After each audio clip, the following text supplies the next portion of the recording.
Hi, I'm Anna and I love drawing and crafting stuff, and today we're trying interactive art in my sketchbook but with a Stranger Things theme because I can't wait for volume 2 to be released. So yeah, let's do this. So the first drawing I had in mind was inspired by, spoiler alert in case you haven't seen volume 1 yet, the scene where we discover that Will has powers, and I really wanted to try drawing a demogorgon with like cracking bones, just like in the scene where they get vecna'd, except it's Will stopping them. And I thought it would be fun to try and make their arms and legs moving and make them interactive parts, just as if they were cracking and convoluting. So I started by drawing a demogorgon and its arms and legs apart so I would be able to make them move.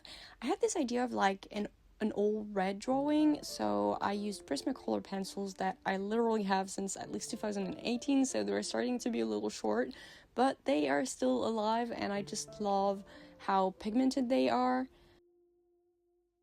I also really tried to add a lot of details, contrast, and texture and creases to the demogorgon's body so it would look kind of icky and repulsive.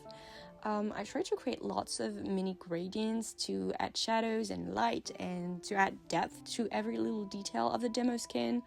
I mean, do they even have a skin?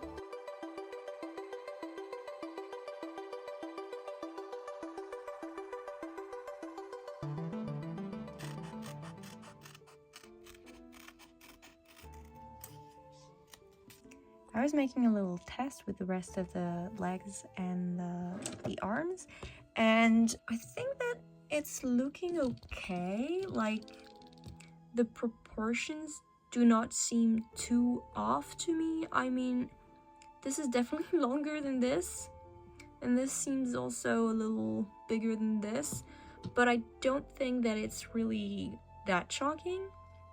And yeah, I think it might actually work pretty well with the whole cracked bones thing. So yeah, so far I'm pretty happy with it.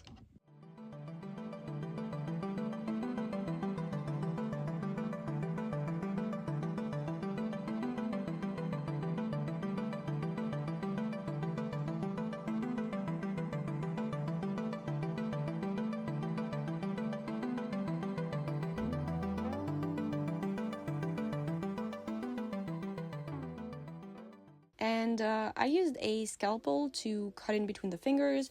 I just realized that I kind of made their hands vecna-y, like with the long fingers that look like a scythe. So now that I'm done with drawing every little part of the demogorgon, I am going to focus on the background before starting to try to see how do I make this thing work. But that seems like the most complicated part, like to actually make the thing interactive, so I will just draw the background for now.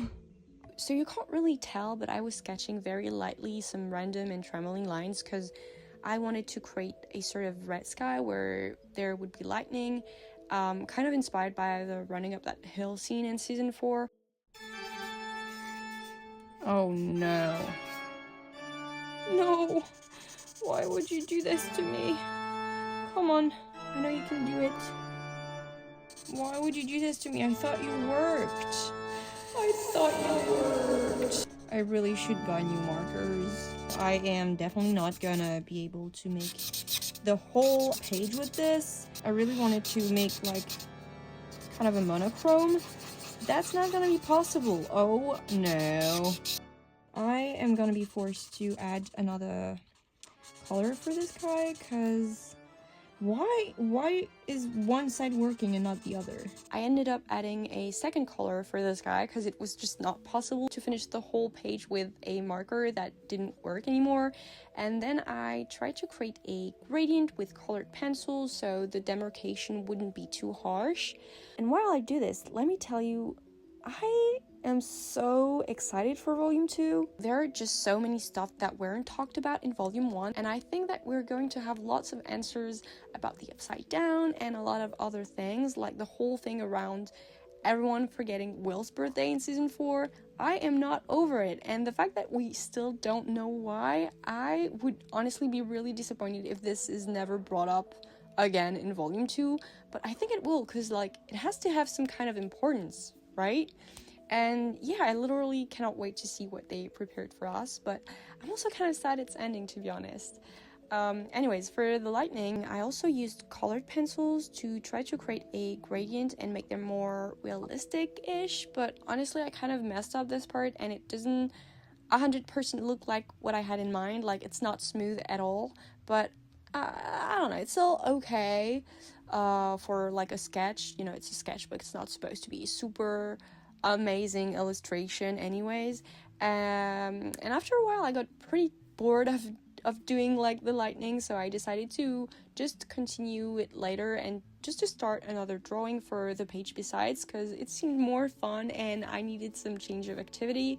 So I started to draw a circle and divide it in 8 parts. So for this one I really wanted to make I think it's called a merry-go-round, if I'm not mistaken, that, you know, Holly is on. Like, I don't remember if it's in the first episode or in the second episode, and it has stayed in my mind at least, so I really wanted to draw it. And also, since, you know, it's round and it's kind of like a wheel, I thought I could use it to make an interactive little element in my sketchbook. Now, I haven't really thought about how I was going to use it. Like, I don't know if I should draw elements on top of it or just let it like this. I know I would like to make it like be able to be turned around, which would be really cool. At one point I thought I could even like draw Holly on it, but maybe it's gonna be kind of complicated since I think her body would like be out of it. I don't know. Oh, maybe I'm gonna draw her here, like as if she was like, you know, sat down. Yeah, but I think it would be actually kind of a great idea to like practice to draw people from a point of view that I'm not really used to. Like, I actually think that I have never drawn anyone like from I don't know how to say this in English, honestly. From an up point of view, I don't know. Maybe I could draw Derek on the side. Like, oh my god, yes! This is actually... Oh, guys, I think I just had an idea. Maybe, you know, I'm gonna draw, like, Derek, like, a delightful Derek, on the side, but, you know, as a cutout shape. So his hands will be on top of the merry-go-round. And, you know, since the wheel is gonna be able to be turned, it's gonna look like he is the one like turning the wheel. And this actually does happen in one scene, so oh, maybe it's a good idea. Do we even recognize that it's... Yeah, from this point of view, it doesn't look really like what I want it to look like. I don't know. Oh no. It indeed didn't look like a merry-go-round at all, so I decided to actually use a reference picture because it was not it before, and I drew again the handles and the details on it, and all of a sudden it actually started looking like a merry-go-round. Crazy how much power a reference picture can hold, right? So it was overall a pretty repetitive and geometrical process, and after this I started to try to draw Holly on top of it, and I made it so small that I was kind of scared that the lack of detail it allowed me to add for her character would make her unrecognizable, but I guess it turned out alright.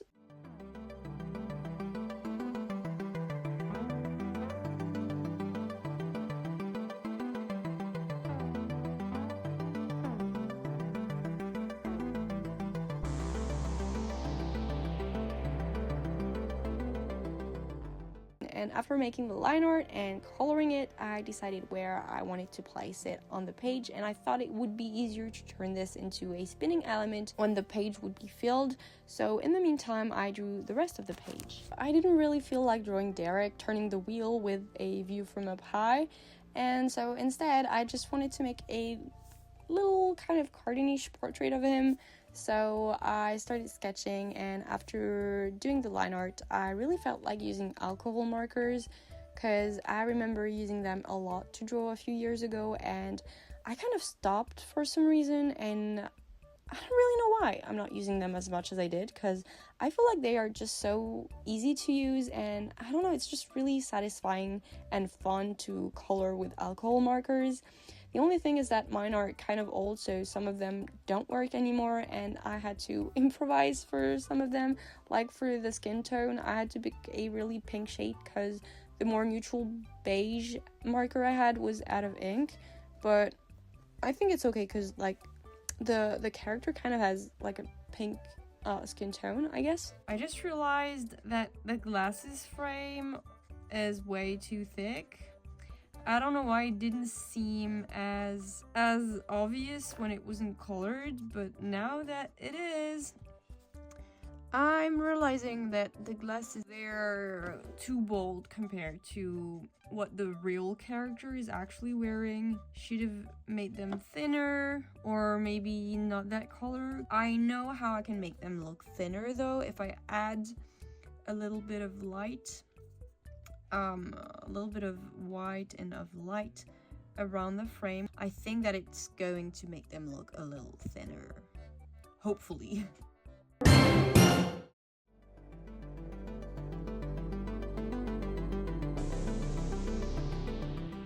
So for the background of the page, at first I didn't really know what I wanted to do at all, and then I thought that just writing something might be cool to fill the void, because like when there's a page in my sketchbook in which there's a blank and I don't know what to draw to fill it, just writing something is literally a lifesaver. So I just wrote "Delightful Derek" because I thought the moment he said that was kind of funny, and I decided to write it in a way that is reminiscent of the font of the Stranger Things intro.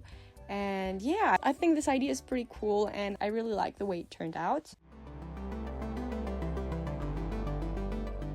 Then I still had a void that I disliked at the top of the page, so I just thought about those kind of 80s patterns that are really colorful, and they remind me a lot of like season 3 when Elle and Max are in Starcourt Mall. So I decided to fill the space with those sort of geometric patterns, and yeah, I really like the vibe they bring to the whole page.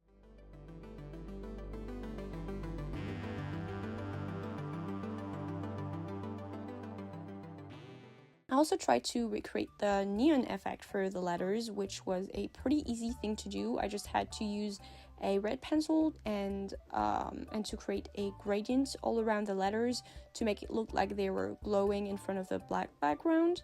And then I just toned it down with a Q-tip.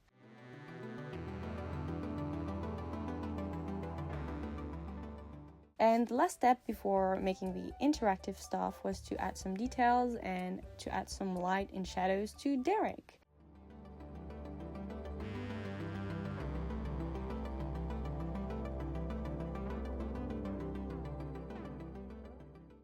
Okay, so it is now time for the part I am kind of dreading, which is to like make this a little movable element that can turn around. I am going to follow a tutorial because I have no clue how to do this. So apparently I have to draw 2 little rounds. So 1 round and a second round that is smaller. It's my first time doing this. I am going to cut them, and then the second round circle, because like if I'm saying round, maybe it's like first round, second round, like in a boxing match or something. I don't know. Can I say like round in English, or should I be saying circle? I'm not sure. Ooh, this circle isn't really round, but that's fine. So I have 2 little rounds, and then they are drawing a circle on the first one, and then 4 little lines on the second one. Wait, how did they... Okay, I'm supposed to make a hole in this? It keeps folding. So I have to fold these 2 little parts up, and these 2 little parts down. Okay, Okay, I think I get it. We did it, guys! And now this is the thing that is going to allow us to turn around. Look at what you see. Sorry, my brain does not want to process how to do this. Wait, what? I'm not sure I understand. Guys, I don't get it. Wait. So I did it again, but this time a little bigger. But I still have to figure out, like, which part am I supposed to put here and which part am I supposed to stick to it? Because, like, if I stick this part to here, I cannot also stick it here because it's not gonna turn. Okay, guys, I watched another tutorial and the light just turned up in my brains. So what I have to do is that I have to take a small piece of tape. I mean, 2 pieces of tape. Oh, no. That we are, like, the sticky part is facing upwards, and I'm gonna put it here, like this.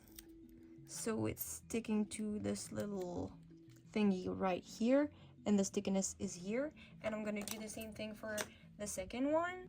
I haven't messed up yet. So, like this. Okay. Yay! Yay, it's working! Okay. And now I'm gonna put it, oh no. I need it to be at the center. And I haven't thought about it, so wait. I have to measure things just very quickly. I'm gonna put it here. Okay, so it is spinning. Ooh, ooh, ooh. Is it? It is, it is.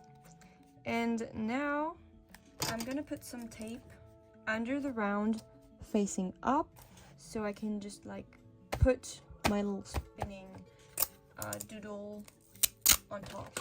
I feel though like this is going to fall apart really easily. Like if I spin it too quickly or... Okay, that should be okay. And then I can put this like where it's supposed to be and... Oh my god. It's working. It's not centered though at all. Like it is not centered. Like it's definitely not centered. No! Oh no! Well, that was a fail. Okay, I see. I have to use better quality paper because I think it's the paper I used. It's just tearing apart really easily. So I'm gonna use another paper. Oh, what a... Comment on dit? How do I say deception in English? I don't know. What wait, I'm looking for the word.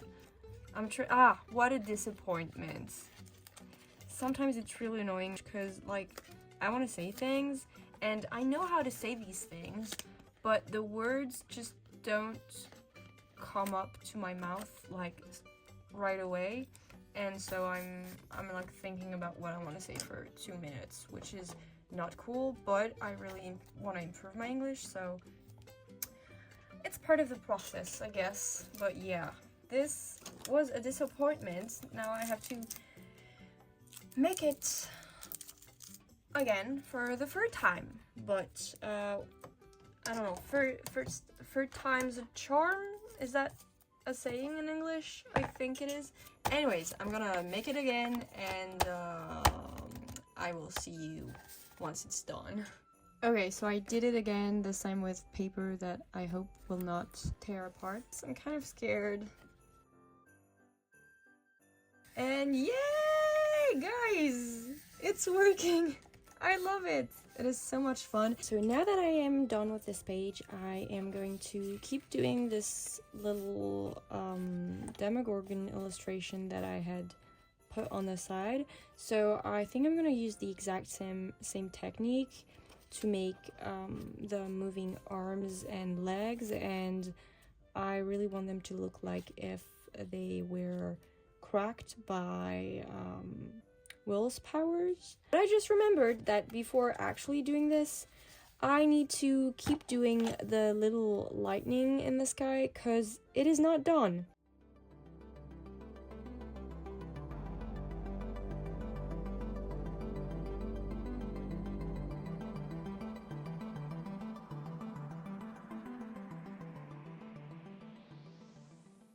So I'm not done with this yet, but I'm kind of tired of like drawing the lightning, and I don't really like what I did, so I'm just going to let it simmer for now. So at first I tried to recreate the exact same technique for the joints of the demogorgon than what I did for the wheel, but it was just too complicated because the little circles had to be so small and it just didn't really work out. So I ended up shamefully giving up and just using brass fasteners instead. Also at some point I wanted to add some upside down vines on top of it that could like be moved aside to reveal the demogorgon under it. But I also ended up giving up on this idea because, I don't know, I just didn't like how it looked and I felt like it was just too much stuff in one single page. After gluing the demo to the page, it's finally time for the reveal. I'm pretty happy with the way this page turned out. I kind of had lost the habit of having a sketchbook in which I draw regularly, and I'm so happy I'm getting back to it. It has been a while since I had made a full double sketchbook page, and yeah, overall I like it. The only thing that kind of annoys me is the background of the demogorgon. I don't know, it's kind of off. I don't really like the way I made lightning, and also perhaps there isn't enough contrast between the demogorgon and the background, but I really enjoyed trying to add some interactive little drawings in the sketchbook, and I would love to do it again with like doors and waterfall cards and other little interactive ideas, because this is really fun. So I really hope you enjoyed this video. Let me know which drawing you like the most, and if you liked the video, do not hesitate to check out my channel. I make crafting and drawing and also sculpting videos. See you soon, bye.